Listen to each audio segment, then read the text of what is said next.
ಇವತ್ತು ಅಫ್ಜಲ್ಪುರ ತಾಲೂಕಿನ ಸರ್ಕಾರಿ ಸಾರ್ವಜನಿಕ ಆಸ್ಪತ್ರೆಯ ಒಂದು ನಡೆದಿರುವಂಥ ಭ್ರಷ್ಟಾಚಾರದ ಬಗ್ಗೆ ತಾಲೂಕಿನ ಜನರ ಮುಂದೆ ಹಲವಾರು ವಿಷಯಗಳನ್ನು ಹಂಚ್ಕೋಬೇಕು ಅನ್ನೋ ಉದ್ದೇಶಕ್ಕಾಗಿ ಇವತ್ತು ಪ್ರೆಸ್ ಮೀಟನ್ನು ಕರೆದಿದ್ದೇವೆ. ಒಂದು ಕ್ಷೇತ್ರದಲ್ಲಿ ಬಡವರಿಗೆ ನಿಜವಾಗಲೂ ಕೂಡ ಎಲ್ಲಾದರೂ ಒಂದು ಸರ್ಕಾರ ಸವಲತ್ತು ಭಾಳ ಜರೂರತ್ತಾಗಿ ಮುಟ್ಟಬೇಕಾಗಿರೋದಂದರೆ ಅದು ಸರ್ಕಾರಿ ಆಸ್ಪತ್ರೆ. ಸರ್ಕಾರಿ ಆಸ್ಪತ್ರೆಗೆ ಯಾರು ಬರ್ತಾರೆ? ಯಾರು ನಿರ್ಗತಿಕರು ಇರ್ತಾರೆ, ಯಾರು ಬಡವರು ಇರ್ತಾರೆ, ಯಾರು ತಮ್ಮ ಜೀವನವನ್ನು ದುಡ್ಡು ಕೊಟ್ಟು ರಕ್ಷಣೆ ಮಾಡ್ಕೊಳ್ಳೋಕೆ ಆಗಲಾರ್ದಂಥವ್ರು, ದುಡ್ಡಿಲ್ಲ ಇಲ್ಲಿ ನಮಗೆ ಸರ್ಕಾರದಿಂದ ಒಂದು ಆರೋಗ್ಯಕ್ಕೆ ಇದು ಸಿಗ್ತದ ಅನ್ನೋ ಕಾರಣಕ್ಕಾಗಿ, ಟ್ರೀಟ್ಮೆಂಟನ್ನು ಸಿಗ್ತದ ಅನ್ನೋ ಕಾರಣಕ್ಕಾಗಿ ಬಡವರು ಸರ್ಕಾರಿ ಆಸ್ಪತ್ರೆಗಳಿಗೆ ಬರ್ತಾರೆ. ಆ ಬಡವರು ಬಂದಂಥವರಿಗೆ ಸರ್ಕಾರ ಸೌಲಭ್ಯ ಕೊಡಿಸಬೇಕಾದಂಥದ್ದು ಅಧಿಕಾರಿಗಳು ಮತ್ತು ಜನಪ್ರತಿನಿಧಿಗಳ ಆದ್ಯ ಕರ್ತವ್ಯ ಇಲ್ಲ. ಅದನ್ನೇ ಇವತ್ತು ನುಂಗಿ ಹಾಕ್ತಾ ಇದ್ದಾರೆ. ಎಷ್ಟರ ಮಟ್ಟಿಗೆ ಅಫ್ಜಲ್ಪುರದಲ್ಲಿ ಭ್ರಷ್ಟಾಚಾರ ತಾಂಡವಾಡ್ತಾ ಇದೆ ಅನ್ನೋದಕ್ಕೆ ಇದು ಒಂದೇ ಒಂದು ಉದಾಹರಣೆ ನೋಡಿ. ಸರ್ಕಾರಿ ಸಾರ್ವಜನಿಕ ಆಸ್ಪತ್ರೆಯಲ್ಲಿ 77 ಲಕ್ಷ ರೂಪಾಯಿಯನ್ನ ಬಂದಂಥ ರೋಗಿಗಳಿಗೆ ನಾವು ಸಿದ್ಧಪಡಿಸಿದ ಪಥ್ಯಾಹಾರ ಊಟ ಕೊಟ್ಟಿವಿ ಅಂಥೇಳಿ ಸುಮಾರು 15 ತಿಂಗಳಲ್ಲಿ 77 ಲಕ್ಷ ರೂಪಾಯಿ ಬಿಲ್ಲನ್ನು ಎತ್ತಾಕಿದ್ದಾರೆ. ಅದನ್ನು ಯಾವುದೇ ಸರಿಯಾದಂಥ ರೀತಿಯಲ್ಲಿ ರೋಗಿಗಳಿಗೆ ಊಟವನ್ನು ಹಾಕದೇ ಎತ್ತಾಕಿರೋದು ಈ ತಾಲೂಕಿನ ಬಹುದೊಡ್ಡ ದುರ್ದೈವ. ಇಷ್ಟು ಜನ ನಾವೆಲ್ಲರೂ ಕೂಡ ಇದ್ದೀವಿ, ಹೋರಾಟ ಮಾಡ್ತಾ ಇದ್ದೀವಿ, ಪ್ರಯತ್ನ ಅನ್ಯಾಯದಲ್ಲಿ ಕೇಳುತ್ತಾ ಇದ್ದೀವಿ, ಮಾಧ್ಯಮದಲ್ಲಿ ಬಿತ್ತರಿಸ್ತಾ ಇದ್ದಾರೆ. ಇವರು ಯಾರು ಅಧಿಕಾರಿಗಳು ಜನಪ್ರತಿನಿಧಿಗಳು ಕ್ಯಾರೆ ಅನ್ನುವಂಥ ಪರಿಸ್ಥಿತಿ. ಇಂಥ ವ್ಯವಸ್ಥೆಯಲ್ಲಿ ಇಷ್ಟೆಲ್ಲ ಭ್ರಷ್ಟಾಚಾರ ಮಾಡ್ತಾ ಇದ್ದಾರೆ ಎಳೆಯಾಗಿ. ಇವತ್ತು ಇನ್ನೊಂದು ಇಲ್ಲಿ ಕಾಂಗ್ರೆಸ್ ಅಲ್ಲಿ ಇರ್ತಕ್ಕಂಥವ್ರು, ಶಾಸಕರು ಬೆಟಾಲಿಯನ್ ಇರ್ತಕ್ಕಂಥವ್ರು, ಶಾಸಕರು ಇವ್ರಿಗೇನಂದ್ರೆ ಇಲ್ರಿ ದಾಖಲಾತಿಗಳನ್ನ ಇಟ್ಕೊಂಡು ಮಾತಾಡ್ಬೇಕ್ರಿ. ದಾಖಲಾತಿ ಎಲ್ಲವ? ಆಧಾರ ಸಮೇತ ಮಾತಾಡಬೇಕು. ಶಿವಕುಮಾರ್ ನಾಟಕ ಅವ್ರು ಬರೇ ಗಾಳಿಯಲ್ಲಿ ಗುಂಡು ಹೊಡಿತಾರೆ, ಹೇಳ್ತಾರೆ, ಹೋಗ್ಬಿಡ್ತಾರೆ ಅಂತಕ್ಕಂಥ ಕೆಲವೊಂದು ಮಾತುಗಳನ್ನು ಇಲ್ಲಿ ಆತ್ಮಸಾಕ್ಷಿಯಿಂದ ಪ್ರಜ್ಞಾಪೂರ್ವಕವಾಗಿ ಮಾಡಬೇಕಾದಂಥ ಕೆಲಸ. ಇವತ್ತು ನಾನು ದಾಖಲಾತಿಗಳನ್ನು ಸುಮಾರು ಒಂದು 57 ಪುಟಗಳ ದಾಖಲಾತಿಗಳನ್ನು ಶಾಸಕರಿಗೂ ಕೂಡ ಇದನ್ನು ನಾನು ಅವರಿಗೆ ಕೊರಿಯರ್ ಮಾಡ್ತಾ ಇದ್ದೀನಿ ಮತ್ತು ಕಾಂಗ್ರೆಸ್ ಕಚೇರಿಗೆ, ಅಫ್ಜಲ್ಪುರದ ಬ್ಲಾಕ್ ಕಾಂಗ್ರೆಸ್ ಕಚೇರಿಗೆ ಕೊಡ್ತಾ ಇದ್ದೀನಿ. ಯಾಕೆ ಇದನ್ನು ಕೊಡ್ತಾ ಇದ್ದೀನಿ? ಬಡವರ ಬದುಕಿನ ಜೊತೆ ಆಟ ಆಡ್ತಕ್ಕಂಥ ಈ ತಾಲೂಕಿನ ವ್ಯವಸ್ಥೆಯನ್ನು ನಾನು ಸಂಪೂರ್ಣವಾಗಿ ಖಂಡಿಸ್ತಾ ಇದ್ದೀನಿ. ಮೊದಲು ನೋಡಿ, ಒಂದು ಸಾರ್ವಜನಿಕ ಸರ್ಕಾರಿ ಆಸ್ಪತ್ರೆಯನ್ನು ಸರಿಯಾಗಿ ನಡಿಬೇಕಾದ್ರೆ ಅದಕ್ಕೆ ನೇರವಾಗಿ ಕಾರಣೀಕರ್ತರು ಯಾರಂದರೆ ಶಾಸಕರು. ಯಾಕಂದರೆ ಆರೋಗ್ಯ ರಕ್ಷಾ ಸಮಿತಿಯ ಅಧ್ಯಕ್ಷರು ಯಾರಾಗಿರ್ತಾರಂದರೆ ಶಾಸಕರಾಗಿರ್ತಾರೆ. ಆರೋಗ್ಯ ರಕ್ಷಾ ಸಮಿತಿಯ ಅಧ್ಯಕ್ಷರು ಶಾಸಕರು ಇರ್ತಾರೆ. ಮೆಂಬರ್ ಸೆಕ್ರೆಟರಿ ಯಾರಿರ್ತಾರೆ ಅಂದರೆ ಚೀಫ್ ಮೆಡಿಕಲ್ ಆಫೀಸರ್ ಇರ್ತಾರೆ. ಅದ್ರ ಜೊತೆಗೆ ಒಂದಿಷ್ಟು ಸದಸ್ಯರುಗಳು ಮಾಡ್ಕೊಂಡಿರ್ತಾರೆ. ಇವರು ಬೇಕಾದ ಪಕ್ಷದ ಮುಖಂಡರನ್ನು ಮಾಡ್ಕೊಂಡಿರ್ತಾರೆ. ಇವ್ರ ಕೆಲಸ ಏನು? 3 ತಿಂಗಳಿಗೆ ಒಂದು ಸಾರಿ ಸಭೆಯನ್ನ ಮಾಡಿ ಆಸ್ಪತ್ರೆ ಚೆನ್ನಾಗಿ ನಡೆದಿಲ್ಲ, ಡಾಕ್ಟರ್ಗಳು ಬರ್ತಾ ಇದ್ದಾರೋ ಇಲ್ಲೋ, ಬಂದಂಥ ಪೇಷಂಟ್ಗಳಿಗೆ ಸರಿಯಾಗಿ ಟ್ರೀಟ್ಮೆಂಟ್ ಮಾಡ್ತಾ ಇದ್ದಾರೋ ಇಲ್ಲೋ, ಅದರ ಜೊತೆಗೆ ಔಷಧಿಗಳನ್ನು ಅವ್ರಿಗೆ ಸಿಗ್ತಾ ಇವಿಲ್ಲ, ಸ್ವಚ್ಛತೆ ಇದೆ ಇಲ್ಲೋ, ಅಲ್ಲಿ ಏನೇನು ಮೂಲಭೂತವಾದಂಥ ಸಮಸ್ಯೆಗಳಿವೆಯಲ್ಲ ಆ ಸಮಸ್ಯೆಗಳಿಗೆ ಎಲ್ಲವಕ್ಕೂ ಕೂಡ ಪರಿಹಾರನ ಒದಗಿಸಲಿಕ್ಕೆ 3 ತಿಂಗಳಿಗೊಮ್ಮೆ ಕಡ್ಡಾಯವಾಗಿ ಇವರು ಸಭೆಯನ್ನು ಮಾಡಬೇಕಾಗಿರೋದು ಜವಾಬ್ದಾರಿ ಶಾಸಕರು ಮತ್ತು ಆರೋಗ್ಯ ರಕ್ಷಾ ಸಮಿತಿ. ಇಲ್ಲಿ ತನಕ 2023ರಿಂದ ಗೆದ್ದ ನಂತರ ಶಾಸಕರು ಏಸು ಸಾರಿ ಈ ಸಭೆಯನ್ನು ಮಾಡಿದ್ದಾರೆ ಅಂತ ಜನರು ಮುಂದೆ ತಿಳಿಸ್ಬೇಕಾಗ್ತದೆ. 1-2 ಸಾರಿ ಮಾಡಿರ್ಬೋದು, ಅದು ಕಾಟಾಚಾರಕ್ಕೆ ಅಲ್ಲೇ ರೂಮನ್ನು ಕೂತ್ಕೊಂಡು ಆ ಒಂದು ರಕ್ಷಾ ಸಮಿತಿ, ಯಾವುದು ಆರೋಗ್ಯ ರಕ್ಷಾ ಸಮಿತಿಯ ಸಭೆಗೆ ಮಾಧ್ಯಮದವರನ್ನ, ಸಾರ್ವಜನಿಕರನ್ನ, ಅಲ್ಲಿರ್ತಕ್ಕಂಥ ರೋಗಿಗಳನ್ನ ಎಲ್ಲರನ್ನ ಸಾರ್ವಜನಿಕರನ್ನ ಕರೆಸಿ ಮಾತನಾಡಿದಾಗೆ ಸಮಸ್ಯೆಗಳು ಏನಂತ ಗೊತ್ತಾಗೋದು. ಇವೆಲ್ಲ ಯಾಕೆ ಹಿಡನ್ ಆಗಿ ಇಡ್ತಾರೆ ಅಂದರೆ ಸರ್ಕಾರದಿಂದ ಬಂದಂಥ ಅನುದಾನಗಳಿದೆಯಲ್ಲ, ಈಗ ಲೂಟಿ ಮಾಡಿದಾರಲ್ಲ, 77 ಲಕ್ಷ ರೂಪಾಯಿ ಎತ್ತಾಕಿದಾರಲ್ಲ, ಅದರ ಬಗ್ಗೆ ಇವ್ರಿಗೆಲ್ಲವನ್ನ ಕೂಡ ಅಲ್ಲಿ ಬರ್ತಕ್ಕಂಥ ಸರ್ಕಾರದ ಸವಲತ್ತುಗಳನ್ನು ಮುಂದಾ ಸಲುವಾಗಿ ಇವ್ರ ಮೀಟಿಂಗ್ಗಳನ್ನು ಮಾಡಲ್ಲ. ಏನಾಗಿದೆ? ತಾಲೂಕಿನ ಸಾರ್ವಜನಿಕ ಆಸ್ಪತ್ರೆಯಲ್ಲಿ ದಿನಂಪ್ರತಿ ನಾವು ಊಟ ಕೊಟ್ಟಿವತ್ತು. ಒಂದು ದಿವಸಕ್ಕೆ ಒಂದು ಪೇಷಂಟ್ಗೆ 250 ರೂಪಾಯಿ ಖರ್ಚಾಕಿದ್ದಾರೆ. ಎಲ್ಲಿಂದ ಅಂದರೆ ಜನವರಿ 2024ರಿಂದ ಮಾರ್ಚ್ 2025ರವರೆಗೆ 15 ತಿಂಗಳ ಕಾಲ ಕೊಪ್ಪಳ ಜಿಲ್ಲೆಯ ಕುಷ್ಟಗಿ ತಾಲೂಕಿನ ಒಂದು NGO ಶಾರದಾ ಗ್ರಾಮೀಣ ಅಭಿವೃದ್ಧಿ ಸಂಸ್ಥೆ ಅಂತ ಹೇಳಿ, ವಿವಿಧ ಉದ್ದೇಶದ ಸಂಸ್ಥೆ ಅಂತ ಹೇಳಿ ಒಂದು NGOಗೆ ಟೆಂಡರ್ ಆಗಿರ್ತದೆ. ಹಿಂದೆ ಆ ಟೆಂಡರ್ ಅವಧಿಯನ್ನು ಮುಗಿದಿರ್ತದೆ. ಮುಗಿದ ನಂತರ ಸರ್ಕಾರ ಏನು ಮಾಡ್ತದೆ, ಒಂದು ಸುತ್ತೋಲೆಯನ್ನು ಹೊರಡಿಸ್ತದೆ. ಏನಂತ ಸುತ್ತೋಲೆ ಹೊರಡಿಸ್ತದೆ ಅಂದರೆ, ಈ ಪೈಲಿ ಯಾರು ಸಪ್ಲೈನ ಮಾಡ್ತಿದ್ರು ಅವರೇ ಆರವನ್ನು ಸಪ್ಲೈ ಮಾಡಲಿ ಟೆಂಡರ್ ಆಗೋವರೆಗೂ ಅಂತ. ಈ ಟೆಂಡರ್ಗಳನ್ನು ಆಗ್ಲಾರ್ದಂಗೆ ಅವನಿಗೆ ಮುಂದುವರಿಸಬೇಕು, ಅವನಿಗೆ ಟೆಂಡರ್ ಇರಬೇಕು ಅನ್ನೋ ಥರ ಇವ್ರೇನು ಮಾಡ್ತಾರೆ, ಉದ್ದೇಶಪೂರ್ವಕವಾಗಿ ಟೆಂಡರ್ ಆಗ್ಲಾರ್ದಂಗೆ ಪ್ಲ್ಯಾನ್ ಮಾಡಿಕೊಂಡು ಅದನ್ನು ಮುಂದುವರಿಸ್ಕೊಂಡು ಬಂದು ಹಿಂದಿದ್ದವರಿಗೆ ಕಂಟಿನ್ಯೂಯೇಷನ್ ಮಾಡೋಂಥ ಒಂದು ದೊಡ್ಡ ಅಕ್ರಮವನ್ನು ಕೂಡ ಒಂದು ಕಡೆ ಮಾಡಿದ್ದಾರೆ. ಇದ್ರ ಜೊತೆಗೆ ಏನು ಮಾಡಿದ್ದಾರೆ ಅಂದರೆ, ಈ 15 ತಿಂಗಳ ಕಾಲ 2024 ಜನವರಿದಿಂದ 2025 ಮಾರ್ಚ್ ತಿಂಗಳವರೆಗೂ ಇವರೇನು ಬಿಲ್ಲನ್ನು ಹಾಕಿದಾರಲ್ಲ, ನಾವೇನು ಕೇಳ್ತಾ ಇರೋದಂದರೆ, ಈ 15 ತಿಂಗಳಲ್ಲಿ ನೀವು 77 ಲಕ್ಷ ರೂಪಾಯಿ ಖರ್ಚು ಹಾಕಿದ್ದೀರಿ. ಪ್ರತಿ ತಿಂಗಳಿಗೆ 4 ಲಕ್ಷ, 5 ಲಕ್ಷ, 6 ಲಕ್ಷ, 7 ಲಕ್ಷ ರೂಪಾಯಿ ನೀವು ಖರ್ಚನ್ನು ತೋರಿಸಿದ್ದೀರಿ. ತೋರಿಸಿದ್ರೆ ಆ NGOದವರು, ಶಾರದಾ ತಳಿನ NGO ಕುಷ್ಟಗಿ ಇದೆಯಲ್ಲ, ಅವರು ಎಲ್ಲಿ ಅಡಿಗೆಯನ್ನು ಒಂದು ಕಡೆ ಕ್ಯಾಂಟೀನ್ ಅಂತೀವಲ್ಲ, ನಾವು ಅಡಿಗೆ ತಯಾರು ಮಾಡಿ ಡೈಲಿ ಮಾಡಿದ್ದಾರೆ. ಏನೋ ಹಾಸ್ಪಿಟಲ್ದಲ್ಲಿ ಮಾಡಿದ್ರೆ, ಅಥವಾ ಎಲ್ಲಾದರೂ ಒಂದು ಬಾಡಿಗೆ ಹಿಡ್ಕೊಂಡು ಕ್ಯಾಂಟೀನನ್ನು ಮಾಡಿ ಅಲ್ಲಿ ಮಾಡಿದ್ರೆ, ನೀವು ಒಂದು ವೇಳೆ ಮಾಡಿದ್ದೇ ಆದರೆ ಪುರಸಭೆಯಿಂದ ಏನಾದರೂ ಪರ್ಮಿಷನ್ ಅಂತ ಟ್ರೇಡ್ ಲೈಸೆನ್ಸ್ ತೊಗೊಂಡ್ರೆ, ಇಲ್ಲ ಅದು ಆಗಲಿಲ್ಲ ಅಂದರೆ ಇದನ್ನು ಫುಡ್ ಸೇಫ್ಟಿ ಸಲುವಾಗಿ FSSAI ಅದು ಪರ್ಮಿಷನ್ ತೊಗೋಬೇಕಲ್ಲ, ಅದನ್ನು ತೊಗೊಂಡ್ರೆ, ಅಫ್ಜಲ್ಪುರ್ ಪಟ್ಟಣದಲ್ಲಿ ಏನು ನೀವು ಬೊಗಣ್ಯಾಗ ಬುಟ್ಟ್ಯಾಗ ತೊಗೊಂಬಂದು ಅನ್ನ ಕೊಟ್ಟಿರಲ್ಲ, ಎಲ್ಲಿ ಮಾಡಿದ್ರೆ ಅನ್ನೋದು ಹೇಳ್ಬೇಕಲ್ಲ. ನೀವು ಮಾಡಿದ್ರಿಂದ ಅಂದರೆ ಎಲ್ಲೂ ಕೂಡ ಇವರು ಕ್ಯಾಂಟೀನನ್ನು, ಅಡಿಗೆ ಮನೆಯನ್ನು ಎಲ್ಲೂ ಅಫ್ಜಲ್ಪುರದಾಗ ಮಾಡಿಲ್ಲ. ಏನು ದಿನ ಕೊಪ್ಪಳ ಕುಷ್ಟಗಿದಿಂದ ತೊಗೊಂಬರ್ತೀರ? ಇದು ಶಾಸಕರ ಕಣ್ಣಿಗೆ ಕಾಣಲಿಲ್ವಾ? ತಾಲೂಕು ಆಡಳಿತ ಯಾತಕ್ಕಾಗಿ ಮಾಡ್ತಾ ಇರೋದು? ಜನ ನಿಮಗೆ ಓಟ್ ಹಾಕಿ ವಿಧಾನಸೌಧಕ್ಕೆ ಕಳಿಸಿದ್ದೆ ಯಾತಕ್ಕಾಗಿ? ಈ ಸತ್ಯೆಯನ್ನು ಅವ್ರ ತಂದೆಗೂ ಮಗನಿಗೂ ಇಬ್ಬರಿಗೂ ಗೊತ್ತಿರ್ತಕ್ಕಂಥದ್ದೇ. ಇದ್ರ ಜೊತೆಗೆ ಆಯಿತು, ಒಂದು ವೇಳೆ ನೀವು ಕ್ಯಾಂಟೀನನ್ನು ಮಾಡಿಲ್ಲ ಅನ್ನೋದಾದರೆ ನೀವು ಊಟ ಕೊಟ್ಟಿಲ್ಲ ತರ್ತ ಇಲ್ಲ. ನಾವು ಊಟವನ್ನು ಇಂಥ ಖಾನಾವಳಿಯಲ್ಲಿ ತಂದೀವಿ, ಇಂಥ ರೆಸ್ಟೋರೆಂಟಲ್ಲಿ ತಂದೀವಿ, ಇಂಥವ್ರ ಬಳಿ ಖರೀದಿ ಮಾಡಿ ಅನ್ನೋದಾದರೆ, ಅದು ಎಲ್ಲಿ ಖರೀದಿ ಮಾಡಿದ್ರಿ? ಅವ್ರ ಕಡೆದು ಬಿಲ್ ತೊಗೊಂಡ್ರೇನು? ಅವ್ರ ಅಕೌಂಟಿಗೆ ನೀವು ಪೇಮೆಂಟ್ ಕೊಟ್ರೇನು? ಸರ್ಕಾರ ನಿಮ್ಗೆ ರೊಕ್ಕ ಕೊಡ್ಲಿಕ್ಕತ್ತದ. ಒಬ್ಬ ಪೇಷೆಂಟ್ಗೆ ಒಂದು ದಿವಸಕ್ಕೆ 250 ರೂಪಾಯಿ ಕೊಡ್ಲಿಕ್ಕತ್ತಾರ. ಹಾಂಗೆ ಅನ್ನೋದಾದರೆ ನೀವು ಎಲ್ಲಿದ ಅಡಿಗೆ ತಂದ್ರಿ, ಎಲ್ಲಿ ಮಾಡಿದ್ರಿ ಅನ್ನೋದು ಹೇಳಬೇಕಲ್ಲ. ಎಲ್ಲೂ ಕೂಡ ಇವ್ರು ಪರ್ಮಿಷನ್ ತೊಗೊಂಡಿಲ್ಲ, ಎಲ್ಲೂ ಕೂಡ ಅಡಿಗೆ ಮಾಡಿಲ್ಲ, ಇವ್ರ ಜನಗಳಿಗೆ ಊಟ ಹಾಕಿಲ್ಲ. ಇದೊಂದು ಕಡೆಗೆ. ಇನ್ನೊಂದು ಕಡೆಗೆ ವಿಶೇಷವಾಗಿ ಏನು ಇವ್ರು ಯಾವ ಥರ ಭ್ರಷ್ಟಾಚಾರವನ್ನು ಒಬ್ಬ ಅಧಿಕಾರಿನ ತಂದಿಟ್ಟು ಹ್ಯಾಂಗೆ ನಾಟಕ ಮಾಡ್ತಾ ಇದ್ದಾರೆ ಅಂದರೆ, ಡಾಕ್ಟರ್ ಅಭಯ್ ಕುಮಾರ್ ಅಂತೇಳಿ ಚೀಫ್ ಮೆಡಿಕಲ್ ಆಫೀಸರು 8/9/2025 ಅಫ್ಜಲ್ಪುರ್ಗೆ ಬರ್ತಾರೆ. ಬಂದು ಅವರು ಡ್ಯೂಟಿಯನ್ನು ಪ್ರಾರಂಭ ಮಾಡ್ತಾರೆ.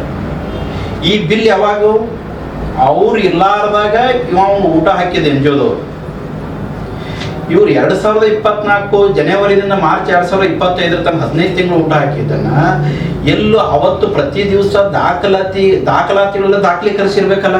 ಇಂಥ ಪೇಷಂಟ್ ಬಂದಿರೋ ಕಲ್ಲಪ್ಪ ಮಲ್ಲಪ್ಪ ಅವ್ನು ಬಂದಿದ್ದ, 3 ದಿನ ಟ್ರೀಟ್ಮೆಂಟ್ ತಂದು ಹಾಸ್ಪಿಟಲಲ್ಲಿ ಇಂಥವ್ರಿಗೆ ಊಟ ಕೊಟ್ಟಿವತ್ತು. ಅಲ್ಲಿ ನರ್ಸ್ ಇದ್ದಂಥವ್ರು, ಅವತ್ತು ಯಾರು ಚೀಫ್ ಮೆಡಿಕಲ್ ಆಫೀಸರ್ ಇದ್ರಲ್ಲ, ಕೇಸ್ ಫೈಲ್ನಲ್ಲಿ ಅಲ್ಲಿ ಡೀಟೇಲ್ಸ್ ಆಗಿ ನಮೂದನೆ ಮಾಡಬೇಕಲ್ಲ, ದಾಖಲೀಕರಿಸ್ಬೇಕಲ್ಲ.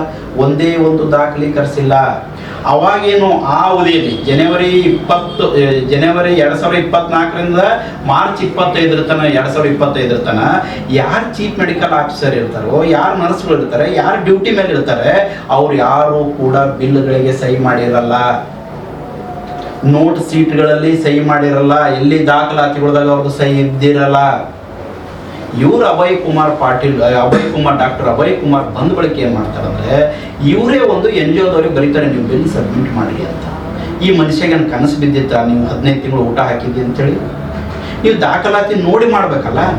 ದಾಖಲಾತಿ ನೋಡಿ ಬಿಲ್ಗಳು ಇದ್ದಿದ್ದಕ್ಕನ್ನು ಪೇಮೆಂಟ್ ಮಾಡೋಕ್ಕೆ ಅಧಿಕಾರ ಇದೆ ಮುಂದಿನವರಿಗೆ. ಆದರೆ ಬಿಲ್ಲ ಮತ್ತು ಸಂಬಂಧಪಟ್ಟ ದಾಖಲಾತಿ ಸರಿಯಾಗಿ ಊಟ ಕೊಟ್ಟಿದ್ದಾರೋ ಕೊಟ್ಟಿಲ್ಲ ಅನ್ನೋದನ್ನು ತಿಳ್ಕೊಬೇಕಲ್ಲ.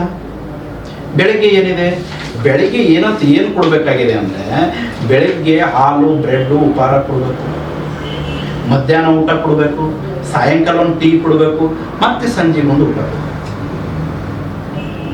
ಇವ್ರೇನು ಮಾಡ್ತಾರೆ, ಇದನ್ನು ಬಿಲ್ ಎತ್ತಾಕ ಸಲುವಾಗಿನೇ ಬೋಗಸ್ ದಾಖಲಾತಿಗಳನ್ನು ಸೃಷ್ಟಿ ಮಾಡ್ತಾರೆ. ಹೆಂಗೆ ಸೃಷ್ಟಿ ಮಾಡ್ತಾರೆ ಅನ್ನೋದು ನಿಮ್ಗೆ ಇನ್ನೊಂದು ಹೇಳ್ತೇನೆ. ಎಷ್ಟು ವ್ಯವಸ್ಥಿತವಾಗಿ ಮಾಡಿದ್ದಾರೆ ಅಂದರೆ, ಯಾವಾಗ ಆ ತಿಂಗಳದಾಗ ಅವನು ಖರ್ಚು ಮಾಡಿ ಲಕ್ಷಾಂತರ ರೂಪಾಯಿ ಖರ್ಚು ಮಾಡಿ ಊಟ ಹಾಕಿದಂದ್ರೆ ಆ ತಿಂಗಳದಾಗ ನಾವು ಬಿಲ್ ಸಬ್ಮಿಟ್ ಮಾಡ್ಬೇಕಲ್ಲ. ಅದೇ ತಿಂಗಳದಾಗ ಅಲ್ಲಿ ಸಂಬಂಧಪಟ್ಟಂಥ ಅಧಿಕಾರಿಗಳು ಎಲ್ಲದಕ್ಕೆ ಸಹಿ ಮಾಡ್ಬೇಕಲ್ಲ. ಇಲ್ಲಿ ನೋಡಿ, ಇದರಲ್ಲಿ 18/3/2026 ರಸೀದಿ ದಿನಾಂಕ ಒಂದೇ ದಿನ ವಸ್ತು ಬಿಲ್ಗಳ ಸಂಖ್ಯೆ ಹಾಕ್ತಾರೆ. 15 ಬಿಲ್ಗಳಿಗೆ ಒಂದೇ ದಿನದ ಬಿಲ್ಗಳನ್ನು ತಯಾರು ಮಾಡ್ತಾರೆ. ಅದ್ರ ಜೊತೆಗೆ ಏನು ಮಾಡ್ತಾರೆ, 2 ವರ್ಷದಿಂದ ಬಿಲ್ ಈಗ ತಯಾರು ಮಾಡ್ತಾರೆ ಅವರು. 1 ಜನವರಿ 2024 ಹಾಕಿದ್ದು ಊಟನ ಎಷ್ಟು ಮಂದಿಗೆ ಹಾಕ್ತಾರೆ? 1666 ಮಂದಿಗೆ ನಾವು ಊಟ ಕೊಟ್ಟಿವಿ ಅಂತೇಳಿ 4,37,325 ರೂಪಾಯಿ ಹಾಕ್ತಾರೆ.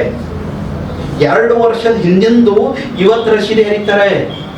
ಇವರು ಟೆಂಡರ್ ಆಗಿರೋಂಥವ್ರು GST ಬಿಲ್ ಹಾಕಿರ್ತಾರೆ. GST ರೂಲ್ ಏನು ಹೇಳುತ್ತದೆ ಅದೇನು ಇವರು ಆಲೋಚನೆ ಮಾಡಿಲ್ಲ. ಪ್ರತಿ ತಿಂಗಳು ಆ ತಿಂಗಳದ ಕಡ್ಡಾಯವಾಗಿ ಬಿಲ್ ಸಬ್ಮಿಟ್ ಮಾಡ್ತಕ್ಕಂಥದ್ದಾಗಬೇಕು. ಇದ್ರ ಜೊತೆಗೆ ಇನ್ನೊಂದು ಇವರು ಯಾವ ತರನಾಗಿ ಅವ್ಯವಹಾರವನ್ನ ಇಷ್ಟರ ಮಟ್ಟಿಗೆ ಮಾಡ್ತಾ ಇದ್ದಾರೆ ಅಂದ್ರೆ,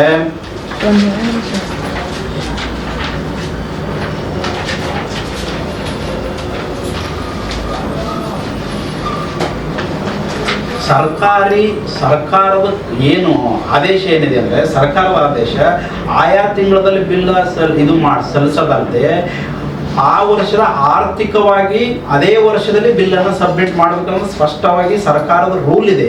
ರೂಲ್ ಇದ್ರೂ ಕೂಡ ಅವರು ಸಂಪೂರ್ಣವಾಗಿ ಉಲ್ಲಂಘನೆ ಮಾಡಿದ್ದಾರೆ. ಇದನ್ನು ನಾನು ಯಾಕೆ ಹೇಳ್ತಾ ಇದ್ದೀನಿ ಅಂದ್ರೆ, ಇವರು ಊಟ ಕೊಡಲಾರದೆ ಬಿಲ್ ಯಾವ್ಯಾವ ರೀತಿಯಿಂದ ಬೋಗಸ್ ಮಾಡ್ಯಾರಲ್ಲಕ್ಕೆ ಇವೆಲ್ಲನೂ ಕೂಡ ನಾನು ಆಧಾರವಾಗಿ ಪ್ರತಿಯೊಂದು ದಾಖಲಾತಿಗಳಿಗೆ ಅಫ್ಜಲ್ಪುರದಾಗ ಅದೊಂದು ಟ್ರೆಂಡ್ ಆಗಿದೆ. ಎಲ್ಲರೂ ದಾಖಲಾತಿ ಇಟ್ಕೊಂಡು ಮಾತಾಡಬೇಕು, ಸುಮ್ಮ ಮಾಡ್ತಾನೆ, ಗಾಳಿ ಎಲ್ಕೊಂಡು ಹೊಡಿತಾರೆ ಇದು ಅಂತ. ಅವ್ರಿಗೆ ಇದನ್ನು ಸುದ್ದಿ ಮುಟ್ಲಿ ಶಾಸಕರು ಬೆಟಾಲಿಯನ್ ಅಂತ ಹೇಳಿ ಈ ಮಾತನ್ನು ನಾನು ಹೇಳ್ತಾ ಇದ್ದೇನೆ. ನೋಡ್ರಿ, ಎಂಥದ್ದಂದ್ರೆ ಈ ಶಾರದಾ ಗ್ರಾಮೀಣ ಅಭಿವೃದ್ಧಿ ವಿವಿಧೋಶ ಸಂಸ್ಥೆ ಏನದಲ್ಲ ಕುಷ್ಟಗಿದು, ಕರ್ನಾಟಕ ರಾಜ್ಯದ ಬೇರೆ ಬೇರೆ ಎಲ್ಲ ಹಾಸ್ಪಿಟ್ಲ್ಗಳದಾಗೆಲ್ಲ ಇವ್ರು ಫುಡ್ ಇದು ಸಪ್ಲೈ ಮಾಡ್ತಾರೆ. ಯಾವುದು ರೋಗಿಗಳಿಗೆ ಊಟ ಸಪ್ಲೈ ಮಾಡ್ತಕ್ಕಂಥ ಟೆಂಡರ್ ಅನ್ನು ತಗೋತಾರೆ. ಇವರು ರಸೀದಿ ಹೆಂಗೆ ಹರಿದಿದ್ದಾರೆ ಅಂದ್ರೆ 2940ರಿಂದ 2900 ಅಂದ್ರೆ ಕಂಟಿನ್ಯೂ ಈ ತಿಂಗಳಲ್ಲಿ ನೋಡಿ ಸುಮಾರು 10 ಬಿಲ್ ಹರಿತಾರೆ. 10 ತಿಂಗಳಿಗೆ ಒಂದು ಬಿಲ್ ಹರಿದಿದ್ದಾರೆ. ಹಂಗಂದ್ರೆ ಈ 10 ತಿಂಗಳು ಟೋಟಲ್ 15 ಬಿಲ್ಗಳು ಹರಿದಿರಲ್ಲ, ಸೀರಿಯಲ್ ಆಗಿ ಹರಿದಾರೆ. ಹಂಗಂದ್ರೆ ನೀವು 15 ತಿಂಗಳು ನೀವು ಬೇರೆ ಕಡೆಗೆ ಆಸ್ಪತ್ರೆಗಳದಾಗ ಎಲ್ಲೂ ಕೂಡ ಸಪ್ಲೈ ಮಾಡಿಲ್ಲೇನು? ಅವ್ರ ಅಕೌಂಟ್ ಚೆಕ್ ಮಾಡಿದ್ರೆ, ತನಿಖೆ ಮಾಡಿದ್ರೆ ಇದ್ರಾಗೆ ಸಿಕ್ಕಾಕೋತಾರೆ ಅವರು. ಬಿಲ್ ಹರಿಯುವಾಗ ಇವ್ರು ಏನ್ ಮಾಡಿರ್ತಾರೆ, ಒಂದೇ ಸಾರಿ ಯಾಕೆ ಬಿಲ್ ಹರಿದಿರ್ತಾರೆ ಅಂದ್ರೆ ಒಂದೇ ಸಾರಿ ಬಿಲ್ ಬರೆದಿರ್ತಾರೆ ಇವರು. ಇವರು ಇದೊಂದು ಕಡೆ ತಪ್ಪು. ಇದರಿಂದ 2 ವರ್ಷದ್ದು ಹಿಂದಿನ ಬಿಲ್ಲನ್ನು ಒಂದೇ ಸಾರಿ ನಮೂದನೆ ಮಾಡತಕ್ಕಂಥ ಕೆಲಸವನ್ನ ಮಾಡಿದ್ದಾರೆ. ಇಷ್ಟೆಲ್ಲ ನೋಡ್ರಿ, 200 ಕಿಲೋಮೀಟರ್ ಇರ್ತಕ್ಕಂಥ ಕುಷ್ಟಗಿಯಿಂದ ಬಂದು ಇಲ್ಲಿ ಆಹಾರವನ್ನು ಸಪ್ಲೈ ಮಾಡಿದ್ವಿ ರೋಗಿಗಳಿಗೆ. ನಾವೆಲ್ಲ ಪಥ್ಯಾಹಾರವನ್ನು ಕೊಟ್ಟಿದ್ದೀವಿ ಸಿದ್ಧಪಡಿಸಿ ಅಂತ ಏನು ಹೇಳ್ತಾ ಇದ್ದಲ್ಲ, ಇದು ಸಂಪೂರ್ಣವಾದಂಥ ಬೋಗಸ್ಸು. ಇದು ಅಫ್ಜಲ್ಪುರ ತಾಲೂಕಿನ ಜನತೆ ನಾವೆಲ್ಲರೂ ಕೂಡ ಇಂಥ ದೊಡ್ಡ ಮಟ್ಟದ ಇವತ್ತು ಇಂಥ ಪರಿಸ್ಥಿತಿಯಲ್ಲೂ ಕೂಡ ಭ್ರಷ್ಟಾಚಾರ ಎಸಗ್ತಾ ಇದ್ದಾರೆ ಅಂದರೆ ಗಂಭೀರವಾಗಿ ಆಲೋಚನೆ ಮಾಡಬೇಕಾಗಿದೆ. ಒಬ್ಬ ಅಧಿಕಾರಿ ಮತ್ತು ಜನಪ್ರತಿನಿಧಿಗಳು ಸೇರಿಕೊಂಡು ಮಾಡ್ತಾ ಇರತಕ್ಕಂಥ ಬಹು ದೊಡ್ಡ ಒಂದು ಭ್ರಷ್ಟಾಚಾರ ಇದು. ಇನ್ನೊಂದು ಕಡೆಗೆ ಯಾವ ರೀತಿಯಿಂದ ಇವರು ಇದು ಮಾಡಿದ್ದಾರೆ ಅಂದರೆ, ಈ ದಾಖಲಾತಿಗಳಲ್ಲಿ ನಮೂದನೆ ಮಾಡ್ತಾರಲ್ಲ ಬಿಲ್ಗಳನ್ನ, ಹಿಂದಿದ್ದಂಥ ಅಧಿಕಾರಿಗಳನ್ನ 18 ತಿಂಗಳ 2 ವರ್ಷ ಇರ್ತಾರಲ್ಲ, ಯಾರು ಒಬ್ಬರು ಚೀಫ್ ಮೆಡಿಕಲ್ ಆಫೀಸರ್ ಆಗಿರ್ಬೋದು, ನರ್ಸ್ಗಳಾಗಿರ್ಬೋದು, ಅಲ್ಲಿ ಅಧೀಕ್ಷಕರಾಗಿರ್ಬೋದು, ಒಬ್ಬರು ಕೂಡ ಮೇಲೆ ಸಹಿ ಮಾಡಿರಲ್ಲ. ಆದರೆ ಇನ್ನೊಬ್ಬ ಯಾರು ಇರ್ತಾನಂದ್ರೆ, ಇನ್ನೊಬ್ಬನ ಹೆಸರು ರಫೀಕ್ ಅಂತ. ಅವರು ಮತ್ತು ಈ ಡಾಕ್ಟರ್ ಅಭಯ್ ಕುಮಾರ್ ಇಬ್ಬರು ಸೇರ್ಕೊಂಡು ಆ ಪಥ್ಯಾಹಾರವನ್ನ ಏನು ಸಪ್ಲೈ ಮಾಡಿರ್ತಾನಲ್ಲ ಅವನು 15 ತಿಂಗಳಲ್ಲಿ, ಇವರು ಅಫ್ಜಲ್ಪುರದಲ್ಲಿ ಡ್ಯೂಟಿ ಮಾಡಿರಲ್ಲ. ಇವ್ರು ಯಾರು ಡ್ಯೂಟಿ ಮಾಡಿರಲ್ಲ. ಆ ಡ್ಯೂಟಿ ಮಾಡಿದವ್ರು ಯಾರು ಕೂಡ ಸಹಿ ಮಾಡಿಲ್ಲ. ಆದರೆ ಡ್ಯೂಟಿ ಮಾಡಿದವರು ಸಹಿ ಮಾಡಿಲ್ಲ, ಡ್ಯೂಟಿ ಮಾಡಲಾರ್ದವ್ರು ಬಂದು ಸಹಿ ಮಾಡಿದ್ದಾರೆ. ಇಲ್ಲೇ ಇದು ಭ್ರಷ್ಟಾಚಾರ ಆಗಿರೋಂಥದ್ದು. ಇನ್ನೊಂದು ಕಡೆಗೆ ಏನು ಮಾಡ್ತಾರೆ ಅಂದರೆ, ಸಂಖ್ಯೆ ಹಾಕಿದ್ದಾರೆ. ನಾವು ಈ 1000 ಮಂದಿಗೆ 1000 ಮಂದಿ ಕೊಟ್ಟಿವಿ, 3000 ಜನಕ್ಕೆ ನಾವು ಊಟ ಹಾಕಿವಿ ಅಂತೇಳಿ. ಇದು ಏನು ರಿಪೋರ್ಟ್ ಅಂದರೆ HMIS ಅಂತೇಳಿ, ಅಂದರೆ ಹೆಲ್ತ್ ಮ್ಯಾನೇಜ್ಮೆಂಟ್ ಇನ್ಫಾರ್ಮೇಷನ್ ಸಿಸ್ಟಮ್ ಅಂತೇಳಿ ಗೋರ್ಮೆಂಟ್ ಒಂದು ಪೋರ್ಟಲ್ ಇದೆ. ಇಲ್ಲಿ ಯಾವ ಥರ ಭ್ರಷ್ಟಾಚಾರ ಮಾಡಿದ್ದಾರೆ ಅನ್ನೋದು ನೋಡಿ. ಈ ಪೋರ್ಟಲಲ್ಲಿ ಅವರು ರಿಜಿಸ್ಟ್ರೇಷನ್ ಮಾಡ್ತಾರೆ. ಯಾರೋ ಒಬ್ಬ ಪೇಷಂಟನ್ನು ಹೋದ ನಂತರ ಅದನ್ನು ಡಾಟಾ ಸಂಗ್ರಹ ಮಾಡಿರ್ತಾರಲ್ಲ ಅವ್ರ ಹೆಸರು, ಆ ರೋಗಿಗಳು ಯಾರ್ಯಾರು ಪೇಷಂಟ್ಗಳು ಹೋದವ್ರು ಮಾಡಿರ್ತಾರೆ. ಅದನ್ನೇ ಇವ್ರು ಫೇಕ್ ಅಂದರೆ ಈ ಮಂದಿ ನಾವು ಊಟ ಕೊಟ್ಟಿವತ್ತ, ಅವಾಗ ಬಂದು ನಾವು ಟ್ರೀಟ್ಮೆಂಟ್ ತೊಗೊಂಡು ಹೋಗಿರ್ತಾನೆ, ಅವನಿಗೆ ಊಟನೇ ಕೊಟ್ಟಿರಲ್ಲ, ಊಟ ಅಂತೇಳಿ ತೋರಿಸಿರ್ತಾರೆ. ಎಲ್ಲಿ ಅಂದರೆ OPD ಆಗಿರ್ತಾರಲ್ಲ, OPD ಬೇರೆ, ಬರೀ ಮೈನರ್ ಟ್ರೀಟ್ಮೆಂಟ್ ಬೇರೆ. ಈ OPD ಆಗಿ ಲಿಸ್ಟ್ ಯಾವುದಂದ್ರೆ HMIS ಈ ಪೋರ್ಟಲಲ್ಲಿ ಇರ್ತಕ್ಕಂಥದ್ದು ಲಿಸ್ಟ್ ತೆಗೆದು ಅವ್ರ ಮೇಲೆ ನಾವು ಇಷ್ಟು ಮಂದಿಗೆ ಊಟ ಕೊಟ್ಟಿವತ್ತು ತಾಳೆ ಹಾಕ್ತಕ್ಕಂಥ ಕೆಲಸವನ್ನು ಮಾಡಿದ್ದಾರೆ. OPDದಾಗ ಏನು ಮಾಡಬೇಕಾಗಿತ್ತು ಅಂದರೆ ಅಲ್ಲಿ ಈ ಹಾಸ್ಪಿಟಲ್ ಅಂತೇಳಿ ಒಂದು ತಂತ್ರಾಂಶ ಇದೆ, ಅದು ಸಕ್ರಿಯವಾಗಿಲ್ಲ. ಅದನ್ನಾಗಿ ಎಂಟ್ರಿ ಮಾಡಿದ್ರೆ ಅದು ಡೀಟೇಲ್ಸ್ ಮಾಡ್ಬೇಕು, ಅವನಿಗೆ ಏನಾಗಿತ್ತು ಏನಿಲ್ಲ, ಅವ್ರ ಆರೋಗ್ಯ ಸಮಸ್ಯೆ ಏನೇನಿತ್ತು ಅಂದ್ರೆ ಆ ಪೋರ್ಟಲ್ದಾಗ ಎಲ್ಲನೂ ಹಾಕ್ಬೋದು. ಅದನ್ನು ಇವರು ಸಕ್ರಿಯಗೊಳಿಸಿಲ್ಲ. ಒಳ ರೋಗಿಗಳಿಗೆ ಊಟ ಕೊಡ್ಬೇಕಂತಿರ್ತದೆ, ಹೊರ ರೋಗಿಗಳಿಗೆ ಕೊಡಲ್ಲ. OPD ಆದವರಿಗೆ ಆಲಾರ್ದವರಿಗೆ ಅನ್ನೋದು ಇವ್ರ ಲೆಕ್ಕ ಏನು ತೋರಿಸಿದೆ. ಇದು ಯಾವಾಗಂದ್ರೆ ಸಂಪೂರ್ಣವಾದ ತನಿಖೆ ಆದರೆ ಮೇಲ್ನೋಟಕ್ಕೆ ಇದೆ. ಇವತ್ತು ಇದೆಲ್ಲವನ್ನು ನೋಡ್ತಾ ಇದ್ರೆ ಮೇಲ್ನೋಟಕ್ಕೆ ದೊಡ್ಡ ಮಟ್ಟದ ಭ್ರಷ್ಟಾಚಾರ ಮಾಡಿದ್ದಾರೆ ಅನ್ನೋದನ್ನ ಮೇಲ್ನೋಟಕ್ಕೆ ಕಾಣ್ತಕ್ಕಂಥದ್ದು. ಇನ್ನೊಂದು ಕಡೆಗೆ ಏನಂದ್ರೆ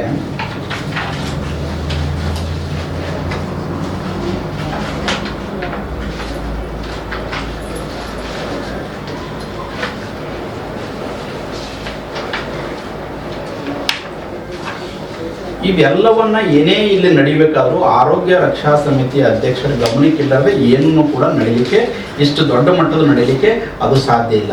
ಇನ್ನೊಂದು ಕಡೆಗೆ ಏನು ಮಾಡಿದ್ದಾರೆ ಅಂದರೆ ಯಾವುದೇ ಒಂದು ಹಿಂದಿನ ವರ್ಷ ಬಿಲ್ ಬರಬೇಕಾದ್ರೆ ಅಂದರೆ ಬಿಲ್ ಮಾಡಬೇಕಾದ್ರೆ ಕರ್ನಾಟಕ ಆರ್ಥಿಕ ಸಂಹಿತೆ ನಿಯಮ 2021 ನೋಟ್ 1 ಉಲ್ಲಂಘನೆ ಮಾಡಿದ್ದಾರೆ.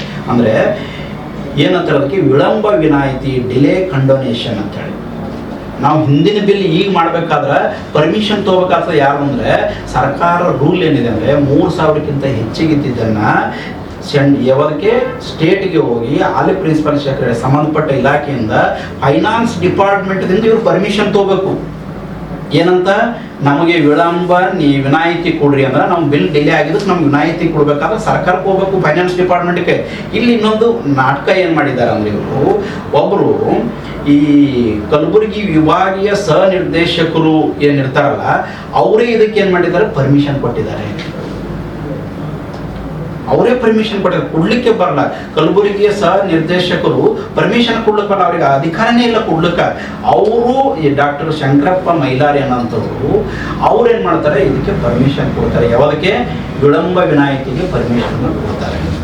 ಇದ್ರ ಜೊತೆಗೆ ಇನ್ನೊಂದು ಏನು ಮಾಡಿದ್ದಾರೆ ಅಂದರೆ ಇವರು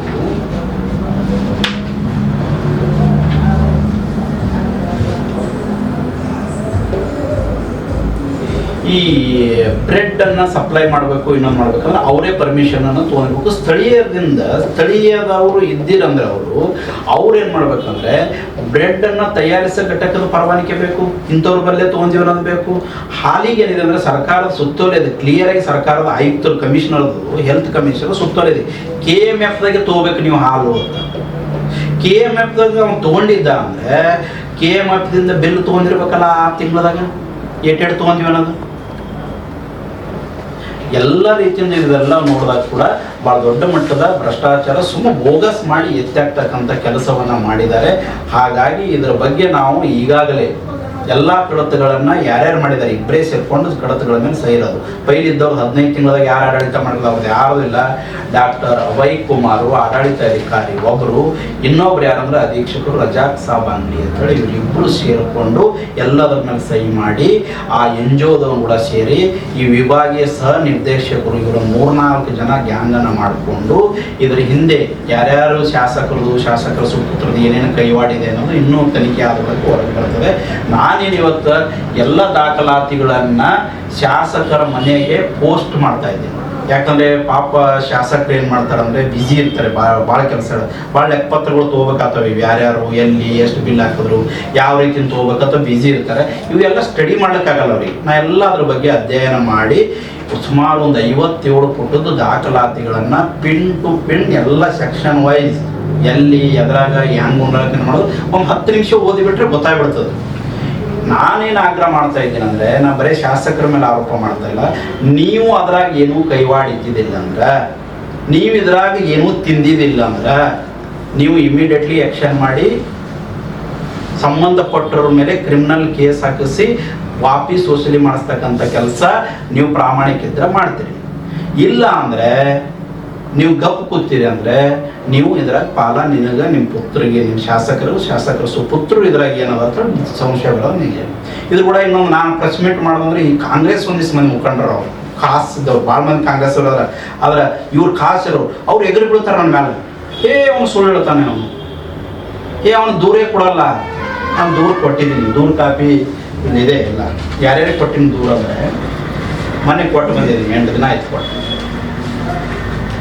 ಯಾರ್ಯಾರಿಗೆ ಅಂದರೆ ಪ್ರಿನ್ಸಿಪಲ್ ಸೆಕ್ರೆಟರಿ ಹೆಲ್ತ್ ಡಿಪಾರ್ಟ್ಮೆಂಟ್, ಅದ್ರ ಜೊತೆ ಹೆಲ್ತ್ ಕಮಿಷನರ್ ಕೊಟ್ಟಿದ್ದೀನಿ. ಅದ್ರ ಜೊತೆಗೆ ವಿಜಿಲೆನ್ಸಿ ಹೆಲ್ತ್ ಡಿಪಾರ್ಟ್ಮೆಂಟ್ ಅವರಿಗೂ ಕೂಡ ಕೊಟ್ಟಿದ್ದೀನಿ. ಅದ್ರ ಜೊತೆಗೆ ಇವರು AG ಏನಿರ್ತಾರಲ್ಲ, ಅಕೌಂಟ್ ಆಫ್ ಜನರಲ್, ಅವ್ರಿಗೂ ಕೂಡ ನಾನು ಡೀಟೇಲ್ಸ್ ಅಂತ ಎಲ್ಲ ದಾಖಲಾತಿಗಳನ್ನು ಇಟ್ಕೊಂಡು ಅವರಿಗೂ ಕೂಡ ನಾನು ಎಲ್ಲ ಮಾಹಿತಿಯನ್ನು ಇದು ದೂರನ್ನು ಕೊಟ್ಟು ಬಂದಿದ್ದೀನಿ. 5-6 ದಿವಸ ಆಯಿತು. ಇದ್ರ ಬಗ್ಗೆ ಏನು ಮಾಡ್ತಾರೆ ನೋಡಬೇಕು. ಆ ದಾಖಲಾತಿಗಳನ್ನು ಶಾಸಕರಿಗೆ ಒಂದು ಕಳಿಸ್ತೀನಿ. ಇಲ್ಲಿ ಬ್ಲಾಕ್ ಕಾಂಗ್ರೆಸ್ ನಾಯಕರುಗಳು ಅವರು ಓದ್ಕೋಬೇಕಲ್ಲ.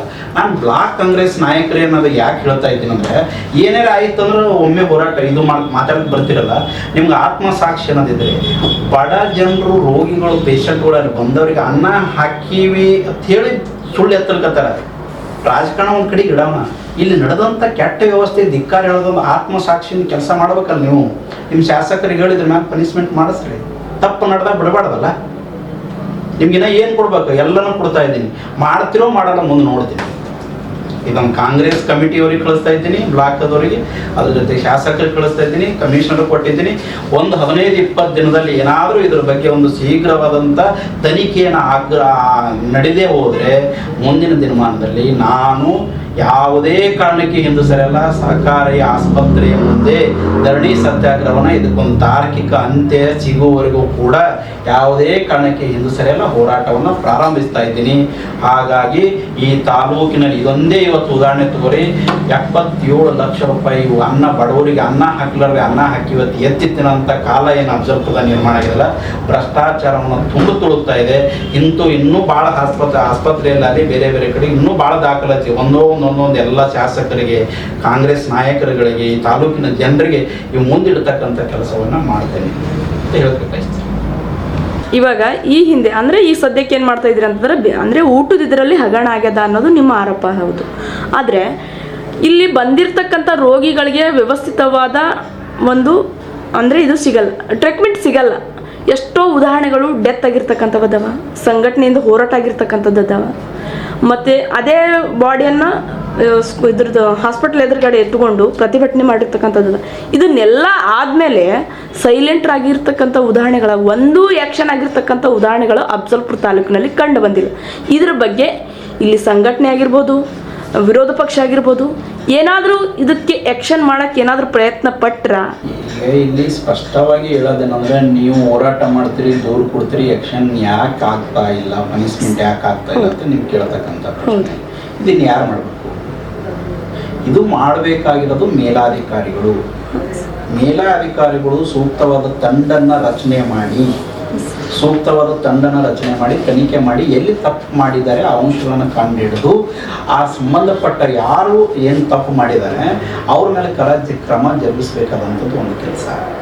ಆದರೆ ಇಲ್ಲಿ ಏನು ನಡೀತಾ ಇದೆ ಅಫಜಲ್ಪುರದಲ್ಲಿ ಅಂದರೆ, ವಿಶೇಷವಾಗಿ ಶಾಸಕರು ಅವ್ರು ಏನು ಮಾಡ್ತಾರೆ ಅಂದರೆ, ಈ ತನಿಖೆ ಆಗಲಾರ್ದಂಗೆ ತರಿಸೋದು, ತನಿಖೆಯ ದಿಕ್ಕನ್ನು ತಪ್ಪಿಸೋದು, ತನಿಖೆ ಆದ್ರೂ ಅವ್ರು ತಪ್ಪಾಗ್ಯದ ಗೊತ್ತಿದ್ರೂ ಅದು ಮುಚ್ಚಾಕೋದು.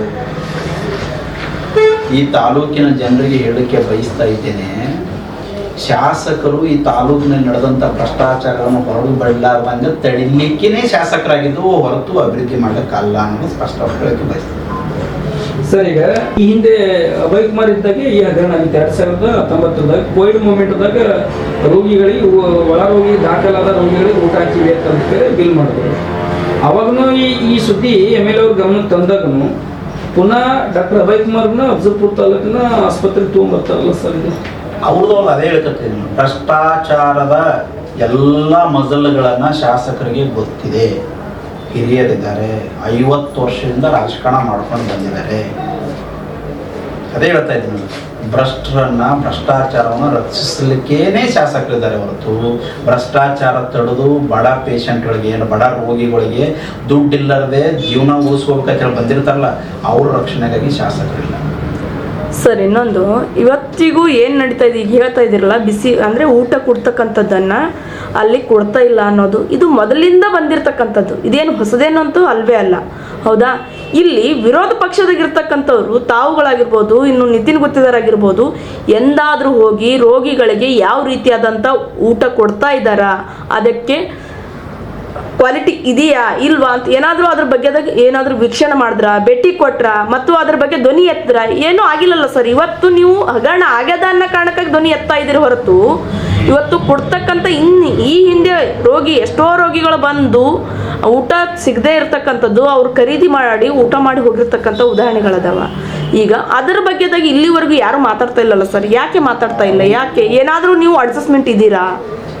ಈಗ ನಾವು ಹಲವಾರು ಸಾರಿ ಆಸ್ಪತ್ರೆಗಳಿಗೆ ಭೇಟಿ ಕೊಟ್ಟಿದ್ದೀವಿ, ಊಟ ಕೊಟ್ಟಿಲ್ಲ.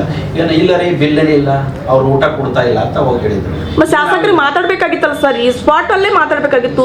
ಶಾಸಕರೇ ಇಲ್ಲಿ ಸರ್ಕಾರಿ ಆಸ್ಪತ್ರೆ ಇಲ್ಲಿ ಸಿಗಬೇಕಾದಂತ ಸೌಲಭ್ಯಗಳನ್ನು ಒದಗಿಸ್ಕೊಡ್ರಿ ಅಂತ ನೀವೇನಾದ್ರೂ ಅಲ್ಲೇ ಸ್ಪಾಟ್ ಅಲ್ಲಿ ಮಾತಾಡಿರ್ತಕ್ಕಂಥ ಶಾಸಕರಿಗೆ ನೇರವಾಗಿ ಅಲ್ಲೇ ನಿಂದಿಸಿ ಮಾತಾಡಕ್ಕಾಗಲ್ಲ. ಯಾಕೆ? ಅದನ್ನ ಬೇರೆ ರೀತಿಯಿಂದ ಆಗ್ತದೆ, ವೈಯಕ್ತಿಕವಾದ ವಿಚಾರಕ್ಕೆ ಬರ್ತದೆ. ಈ ಪತ್ರಿಕೆ ಮುಖಾಂತರ ದೂರು ಕೊಡೋದ್ರ ಮುಖಾಂತರ ಮಾಡಬೇಕಂತಿದೆ. ಈ ಶಾಸಕರು ಹೋದ್ರು ರೋಡ್ ಮೇಲೆ ನಿಂತ್ಕೊಂಡು ಅಲ್ಲೆಲ್ಲೋ ನಿಂತ್ಕೊಂಡು ನೀವು ಯಾಕೆ ಮಾಡಲ್ಲ ಇರತ್ತೆ, ನಾನು ಒಬ್ಬ ಅಪೋಸಿಷನ್ ಪಾರ್ಟಿಯನ್ನು ನಿಂತ್ಕೊಂಡು ಕೇಳೋಕ್ಕಾಗಲ್ಲ. ನಾವು ದೂರನ್ನು ನಾನು ಈಗ ಅದನ್ನೇ ದೂರು ಕೊಡ್ತಾ ಇದ್ದೆ. ಈಗ ರೀ ಏನು ಕೇಳ್ತಾರೆ ಅವರು, ನೀವು ಅದೇ ಏನ್ರಿ ದಾಖಲಾತಿ ಕೊಡ್ರಿ, ಅವ್ರು ಊಟ ಕೊಡ್ತಾ ಇದ್ದಾರೆ ಅಂತ ಕೇಳ್ತಾರೆ. ಸ್ಪಾಟ್ ಅಲ್ಲೇ ಇರ್ತೀರಲ್ಲ ಸರ್, ಈಗ ಹಾಸ್ಪಿಟಲ್ ಅಲ್ಲೇ ಇರ್ತೀರಿ, ರೋಗಿಗಳು ಇರ್ತಾರೆ, ಜೊತೆಲೇ ಇರ್ತೀರಿ. ಬಿಲ್ಲಿ ಆಗಿಲ್ಲ, ಅದು ಇಲ್ಲ, ಇದು ನಾವು ಹೇಳ್ತಾರೆ. ನಾವು ಅದಕ್ಕೆ ವಿಶೇಷ ಎಲ್ಲ ದಾಖಲಾತಿಗಳನ್ನ ಕಲೆ ಹಾಕಿದ್ದೀವಿ. ಯಾವ ತರನಾಗಿ ಮಾಡ್ತಾ ಇದ್ದಾರೆ, ಯಾರಿಗೆ ಟೆಂಡರ್ ಆಗಿದೆ, ಏನೇನು ಕೊಡಬೇಕಾಗಿತ್ತು, ಒಂದು ಊಟಕ್ಕೆ ಒಂದು ದಿವಸಕ್ಕೆ ಒಬ್ಬ ಪೇಷಂಟ್ಗೆ 250 ರೂಪಾಯಿ ಖರ್ಚಾಗ್ತಾ ಇದ್ದಾರೆ. ಇವೆಲ್ಲ ಮಾಹಿತಿಯನ್ನು ಸುಮಾರು ದಿನಗಳಿಂದ ಸಂಗ್ರಹ ಮಾಡಿ ಇವೆಲ್ಲ ಅಧಿಕೃತವಾದಂಥ ದಾಖಲಾತಿಗಳು ಇರ್ತಕ್ಕಂಥ, ಸುಮ್ಮನೆ ಏನೋ ಕಾಟಾಚಾರ, ನಾವೆಲ್ಲ ಪ್ರತಿಯೊಂದು ದೃಢೀಕೃತ ಮಾಹಿತಿಗಳನ್ನು ತೆಗೆದುಕೊಂಡು ಬಂದೇನೆ ಇವತ್ತು ಕೇಳ್ತಾರೆ. ನಾಟಿಕರವ್ರಿಗೆ ಪರ್ಸೆಂಟೇಜ್ ಸಿಗ್ಲಿಲ್ಲ ಅಂದ್ರೆ ಧ್ವನಿ ಎತ್ತರ, ಅಷ್ಟು ಬಿಟ್ರೆ ಬೇರೆ ಏನು ಮಾಡಲ್ಲ. ಅವ್ರು ಹೇಳೋರಿಗೆ ಅವ್ರು ಯಾರು ಹಂಗೆ ಹೇಳ್ತಾರೆ, ನಿಜವಾಗ್ಲೂ ಅವ್ರಿಗೆ ಸ್ವಾಭಿಮಾನ ಇದ್ದರೆ, ನಿಜವಾಗ್ಲೂ ಅವ್ರ ನಾಲಿಗೆ ಮೇಲೆ ಅವರಿಗೆ ನಂಬಿಕೆ ಇದ್ದರೆ, ಅವ್ರ ಮನುಷ್ಯನೇ ಆಗಿದ್ರೆ ಪ್ರೂವ್ ಮಾಡಿ ಸುಮ್ಮನೆ ಮಾತಾಡೋದಾದ್ರೆ. ಶಿವಕುಮಾರ್ ನಾಟಿಕರ್ ಇವತ್ತು ಒಂದು ದಿನ ಮಾತಾಡ್ತಾ ಇಲ್ಲ. ನನ್ನಟ್ಟು ಗಂಭೀರವಾಗಿ ತಾಲೂಕಿನ ಅಭಿವೃದ್ಧಿ ವಿಚಾರ, ಇನ್ನೊಂದು ಈ ಹಲವಾರು ವಿಚಾರಗಳನ್ನು ನನ್ನಟ್ಟು ಗಂಭೀರವಾಗಿ ಯಾರೂ ಮಾತಾಡಿಲ್ಲ. ಇವರು ತಿಂದು ಮದ ಏರಿಬಿಟ್ಟಿದೆ ತಾಲೂಕಿನಲ್ಲಿ. ಒಂದಿಷ್ಟು ಜನ ಅಂಧಾಭಿಮಾನಿಗಳಿದ್ದಾರೆ. ಅವ್ರು ರೋಡ್ ಮೇಲೆ ಅವ್ರೇನು ಎಂದೂ ಅಭಿವೃದ್ಧಿ ಕಳಕಳಿ ಎಲ್ಲ, ಅವ್ರು ಹೊಟ್ಟಿ ತುಂಬಿಸ್ಕೊಳಕ್ಕಲ್ಲ, ರೋಡ್ ಮೇಲೆ ಒಂದಿಷ್ಟು 4-8 ಮಂದಿ ತಿರುಗಾಡ್ತಾರೆ. ಅವ್ರು ಏನೇನೋ ಮಾತಾಡ್ಕೊಂಡು ಹೊಂಟು ಬಿಡ್ತಾರೆ. ಸರ್ ಇನ್ನೊಂದು, ಈ ಹಿಂದೆ ಒಂದು ಆಡಿಯೋ ಅಂದರೆ ಹೊರಗಡೆ ಬಂದಿರತಕ್ಕಂಥದ್ದು ಕೇಳಿದ್ವಿ ನಾವು ಕೂಡ, ನೀವು ಕೇಳಿರಬೇಕು. ಯಾವುದು ಅಂತಂದರೆ ಇದು ಶುಗರ್ ಫ್ಯಾಕ್ಟ್ರಿಲಿಂದ ಆಗಿರ್ತಕ್ಕಂಥ ಮತ್ತು ಗುಳ್ನೂರಿಗೆ ಅದು ಯಾವುದು ಹಾವಳಿಗೆ ಶುಗರ್ ರಸ್ತೆ ಸುಧಾರಣೆಯನ್ನು ರಸ್ತೆ ನಿರ್ಮಾಣಕ್ಕಾಗಿ ಬಂದಿರತಕ್ಕಂಥ ದುಡ್ಡಲ್ಲಿ ನಿಮಗೆ ಏನಾದರೂ ಅಂದರೆ ಲಕ್ಷ್ಮೀಕಾಂತ್ ಬಿರಾದರ್ ಸರ್ ಅವರೇ 3 ಲಕ್ಷ ರೂಪಾಯಿ ಕೊಟ್ಟಿದ್ದಾರೆ ಅನ್ನೋದು ಆರೋಪವನ್ನು ಆಡಿಯೋ ಅಲ್ಲಿ ಕೇಳಿದ್ದೀವಿ ಸರ್. ಇದ್ರ ಬಗ್ಗೆ ಏನು ಹೇಳ್ತೀರಿ? ರೋಡ್ ಮೇಲೆ ನಿಂತ್ಕೊಂಡು 4 ಮಂದಿ ಯಾರೋ ಮಾತಾಡ್ತಾರೆ, ಅವ್ರಿಗೆ ಒಂದು 10 ಲಕ್ಷ ಕೊಟ್ಟಾರೆ, ಇವ್ರಿಗೆ 20 ಲಕ್ಷ ಕೊಟ್ಟಾರೆ, ಅವ್ರಿಗೆ 1 ಕೋಟಿ ಕೊಟ್ಟಾರೆ, ಕೊಟ್ಟವ್ನು ಹೇಳ್ಬೇಕಲ್ಲ ಸರ್. ಅದ್ರ ಬಗ್ಗೆ ನೀವು ಇಲ್ಲಿವರೆಗೂ ಏನು ಪ್ರತಿಕ್ರಿಯೆ ಕೊಡಲಿಲ್ಲ. ರೋಡ್ ಮೇಲೆ ನಿಂತ್ಕೊಂಡು ಹೇಳ್ಬೇಕ? ನೀವು ಕೇಳಕತ್ತೀರಿ, ಇವತ್ತು ಹೇಳ್ತಾ ಇದ್ದೀನಿ, ಕೊಡ್ತು ಪ್ರೂವ್ ಮಾಡತ್ತೇಳಿ, ಯಾರು ಕೊಟ್ಟನ್ ಬಾ ಅಂತೇಳಿ, ನನ್ನ ಕೊಟ್ಟವ್ ಕೊಡು ಅಂತೇಳಿದು ಹೇಳತ್ತೇಳಿ. ಅವ್ರು ಯಾರೋ ಕುಡಿದು ಏನೋ ಕುಡಿದು ನಿಷೇಧವೋ ಎಲ್ಲೋ ಕೂತ್ಕೊಂಡು ಅವ್ರವ್ರು ಮಾತಾಡ್ಕೋತಾರೆ. ಅವರು ಎಲ್ಲ ಕಾಂಗ್ರೆಸ್ ಕಾರ್ಯಕರ್ತರು. ನಾನು ಅವಾಗ MLA ಮೇಲೆ ಆರೋಪ ಮಾಡೋದು, ಅದು ಏನು ಮಾಡೋದಂದ್ರೆ ಸೃಷ್ಟಿ ಮಾಡೋದು, ಎಪಿಸೋಡ್ ಅದು. ಅವ್ರು ಕಾಂಗ್ರೆಸ್ ನಾಯಕ ಏನದಾರೆ, ಶಿವಕುಮಾರ್ ನಾಟಿಕರ್ ನೀ ಹಿಂಗನು ನಾ ಹಿಂಗತ್ತೀನಿ, ನಾ ಹಿಂಗೆ ಕೇಳ್ತೀನಿ ಹಿಂಗನು, ಅವನೇ ಕೂತ್ ಕೇಳ್ತಾನೆ ನೋಡ್ರಿ ನೀವು ಆಡಿಯೋದಾಗ. ಶಿವಕುಮಾರ್ ನಾಟಿಕರ್ನು ಕೊಟ್ಟರತ್ತಾನ, ಏನು ಕೊಟ್ಟರತ್ತ ನಾನು ನಾಳೆ ನಮ್ಮ ಕಾರ್ಯಕರ್ತರು ಕೂತ್ಕೊಂಡು MLA 1 ಕೋಟಿ ಕೊಟ್ಟರತ್ತ, ಇವ್ರು ಕೊಟ್ಟರತ್ತ ಅಂದ್ರೆ ಖರೆ ಹೇಳಿಕ್ಕೆ ಆಗ್ತದ? ಕೊಟ್ಟವ್ ಹೇಳ್ಬೇಕು, ತೊಗೊಂಡವ್ ಹೇಳ್ಬೇಕು, ಏನೋ ಪ್ರೂಫ್ ಬೇಕಲ್ಲ ಅದರದ್ದು. ಮೇಡಮ್ ಅವರು ಆ ಚರ್ಚೆ ನಡೆದಾಗ, ಆ ಆಡಿಯೋ ಚರ್ಚೆ ನಡೆದಾಗ ಅಲ್ಲಿ ಸ್ಥಳೀಯವಾಗಿ ಆ ಆಡಿಯೋ ಒಳಗೆ ಏನು ರೆಕಾರ್ಡಿಂಗ್ ಆಗ್ಯದ, ಅವ್ರು ಏನು ಮಾಡೋದಿತ್ತಿರು, ಯಾವ ಕೆಲಸ ಮಾಡ್ಬೇಕಾದ್ರೆ ಮಾತಾಡ್ಯಾರ, ಅದನ್ನ ನೋಡ್ರಿ, ಅಲ್ಲಿ ಯಾವ ಬಾಟ್ಲಿಗಳಿದ್ದು, ಏನು ಮಾಡಲಿದ್ರು, ಯಾವ ಕೆಲಸದಾಗ ಅವ್ರು ನಿರಂತರ ಆಗಿದ್ರು, ಯಾವ ಟೈಮಿಗೆ ಆ ವಿಷಯ ಚರ್ಚೆಗೆ ಬಂದದ ಅಂತೇಳಿ ಅದು ನೀವು ನೋಡಿದ್ರೆ ನಿಮ್ಗೆ ಗೊತ್ತಾಗ್ಬಿಡ್ತಾವ್ರಿ ಏನು ಸರ್ ಮಾತಾಡಿದ್ರೆ. ನೋಡಿದ್ದೀವಿ ಇಲ್ಲ ಅಂತಲ್ಲ, ಆದ್ರೆ ಅದ್ರ ಬಗ್ಗೆ ಚರ್ಚೆ ಆಗ್ಯದಲ್ಲ, ಅದ್ರ ಸಲುವಾಗಿ ನಾವು ಕೇಳ್ತಾ ಮಾತಾಡ್ತಾರೆ, ಇದ್ದೀವಿ. ಈ ಸಾರ್ವಜನಿಕ ಜೀವನದಲ್ಲಿ ಇದ್ದೀವಿ ಅದು ಮಾತಾಡ್ತಾರೆ, ಪ್ರೂಫ್ ಬೇಕಾ? ಸರ್ ಈಗ ಇಲ್ಲಿ ತನೂ ಆರೋಪ ಮಾಡ್ತಾ ಇದ್ದೀರಿ, ಇವತ್ತು ಅದರ ಸಮೇತ ನೀವು ಅವ್ರಿಗೆ ಘೋಷಣೆ ಮಾಡ್ಲತ್ತೀರಿ, ಅವ್ರ ಎಮ್ ಎಲ್ ಎ ಅವ್ರಿಗೆ ಒಂದು ಕಾಂಗ್ರೆಸ್ ಆಫೀಸ್ನು ಕಳುತ್ತಾ ಇದ್ದೀರಿ, ಎಮ್ ಎಲ್ ಎ ಅವ್ರನ್ನು ಕಳುತ್ತಾ ಇದ್ದೀರಿ. ಓಕೆ, ಈ ಆಧಾರ ಇಟ್ಕೊಂಡು ನೀವು ಇಷ್ಟೆಲ್ಲ ಮಾಡಿದ್ರು ಒಂದು ಪಕ್ಷದಲ್ಲಿ ಶಾಸಕರಲ್ಲಿ ಅಥವಾ ಶಾಸಕರ ಸುಪುತ್ರರಲ್ಲಿ ಈ ಭ್ರಷ್ಟಾಚಾರನ ಹಗರಣವನ್ನು ಮುಚ್ಚಾಕಿದ್ರೆ ಮುಂದೆ ತಮ್ಮ ನಿಲುವೇನು? ನಾನು ಹೇಳ್ತಾ ಇರೋದು ಸರ್ಕಾರಿ ಆಸ್ಪತ್ರೆ ಮುಂದೆ ನಾನು ಧರಣಿ ಸತ್ಯಾಗ್ರಹವನ್ನು ಪ್ರಾರಂಭ ಮಾಡ್ತೇನೆ. ಈ ಮಾತನ್ನ ಕಮಿಷನರ್ ಕೂಡ ಹೇಳಿದ್ದೇನೆ. ಇದು ನಾನು ಅಷ್ಟೇ ಬಿಡ್ಲಿಕ್ಕೆ ಸಾಧ್ಯ ಇಲ್ಲ. ಇದಕ್ಕೆ ಈ ಬಿಲ್ಲಿಗೆ ಸಹಿ ಆಗಬೇಕಾಗಿದ್ರು ಶಾಸಕರದು ಸಹಿ ಇರುತ್ತೆ ಸರ್?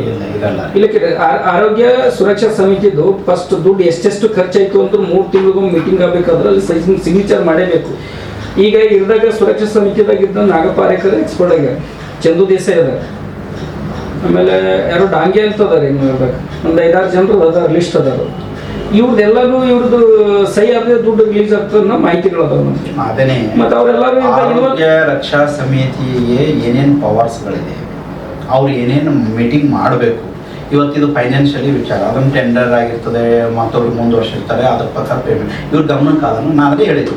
ನೀವು ಶಾಸಕರಿಗೆ ಗಮನಕ್ಕಿದ್ರೆ ತಿಳಿಬೋದಾಗಿತ್ತು. ಒಂದು, ನೀವು ಗಮನಕ್ಕಿಲ್ಲದೆ ಭ್ರಷ್ಟಾಚಾರ ಮಾಡಿದ್ರೆ ಅಂದರೆ ಅವ್ರ ಮೇಲೆ ಕಾನೂನು ಕ್ರಮ ಜರುಗಿಸಿ, ಅವ್ರ ಮೇಲೆ ಕೇಸ್ ಹಾಕಿಸಿ, ಅದೇನು ರೊಕ್ಕ ಸರ್ಕಾರ ತೊಗೊಂಡಲ್ಲ ಸಾರ್ವಜನಿಕರ ದುಡ್ಡು, ಅದನ್ನು ನೀವು ವಾಪಸ್ ಕಟ್ಟಿಸೋರಿ.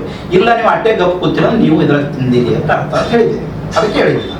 ರಾಜಕಾರಣಗಳಿಗೆ ಪೋಷಣೆ ಮಾಡ್ಲಿಕ್ಕತ್ತಾರೆ, ಪೋಷಣೆ ಮಾಡೋರು ಅದು ಗುಂಪು ಇರ್ತದೆ, ಮಾಡ್ಲಿಕ್ಕತ್ತಾರೆ, ಭ್ರಷ್ಟಾಚಾರ ಮಾಡ್ತಾ ಇದ್ದಾರೆ ಅಷ್ಟೇ. ಅದನ್ನೇ ನಾವು ಇವತ್ತು ಗಂಭೀರವಾಗಿ ಆರೋಪ ಮಾಡ್ತಾರೆ, ನೇರವಾಗಿ ಹೇಳ್ತಾ ಇರೋದು. ನಾಚಿಕೆ ಬರ್ಬೇಕಂತ ಹೇಳ್ತಾ ಇರೋದು ಯಾಕೆ? ಇದಕ್ಕೆ ಜನಸೇವೆ ಹೆಸರಲ್ಲಿ ದುಡ್ಡು ತಿಲ್ಲತ್ತಿರಲ್ರಿ, ರೋಗಿಗಳ ಹೆಸರೆಲ್ಲ ದುಡ್ಡು ತಿಲ್ಲತ್ತಿರಲ್ಲ ರಾಜಕಾರಣಿಗಳು. ನೀವು ಬಡವರು ಬಡ ರೋಗಿಗಳ ದುಡ್ಡು ಅನ್ನನೂ ಸಾಗಲಾಗಿದೆ ಎತ್ಕೊಂತ ಹೇಳಿದ್ದಾರೆ. ಅದನ್ನೇ ನಮ್ಮ ಆಕ್ರೋಶ, ಅದನ್ನೇ ಆಕ್ರೋಶ. ಕಟ್ ಹಾಕೋದಲ್ಲ, ಭ್ರಷ್ಟ ರಾಜಕಾರಣಿಗಳನ್ನ ಜೈಲಿಗೆ ಕಟ್ಟಬೇಕಲ್ಲ ಇದು ಈ ಪ್ರಕರಣದಾಗ. ಭಾಳ ಪ್ರಕರಣಗಳದಾಗೆ ಅವರೇ ಆಗಿ ನೇರವಾಗಿ ಸಿಗಲ್ಲ, ಕೆಲವೊಂದು ಪ್ರಕರಣಗಳಲ್ಲಿ ಸಿಗ್ತವೆ, ಬರ್ತದೆ ಇನ್ನು ಮುಂದೆ. ಅವರೇ ಏನು ಮಾಡಿದ್ದಾರೆ ನಾವು ನೆಕ್ಸ್ಟ್ ಎಲ್ಲ ಡಾಕ್ಯುಮೆಂಟ್ ತಯಾರಾಗ್ತದೆ, ಸಿಗ್ತದೆ. ಅದೆಲ್ಲ ಅವ್ರು ಏನೇನು ಮಾಡಿದ್ರು, ಯಾವ ಥರ ಮಾಡಿದ್ರು ಅನ್ನೋದು ಇದೇ ಹೆಲ್ತ್ ಡಿಪಾರ್ಟ್ಮೆಂಟ್ದಾಗೆ ಬರ್ತದೆ ನೆಕ್ಸ್ಟ್.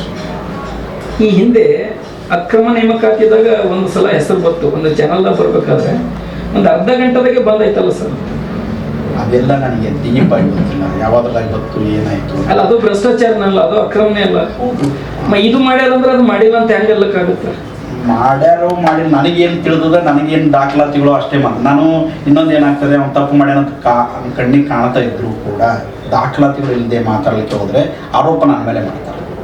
ಅವನು ಗಾಳಿಯಲ್ಲಿ ಗೊಂಡು ಹೊಡಿತಾನೆ, ಸುಮ್ಮನೆ ಹೇಳ್ತಾನೆ, ಶೋ ಪುಟಪ್ ಮಾಡ್ತಾನೆ, ಹಿಟ್ ಅಂಡ್ ರನ್ ಮಾಡ್ತಾನೆ, ನಾಟಕ ಮಾಡ್ತಾನೆ. ಅಲ್ಲ, ಇದು ನೇರ ಹೊಡ್ಲಿತ್ತಿರಲ್ಲ ಸರ್ ಇದಕ್ಕೆ?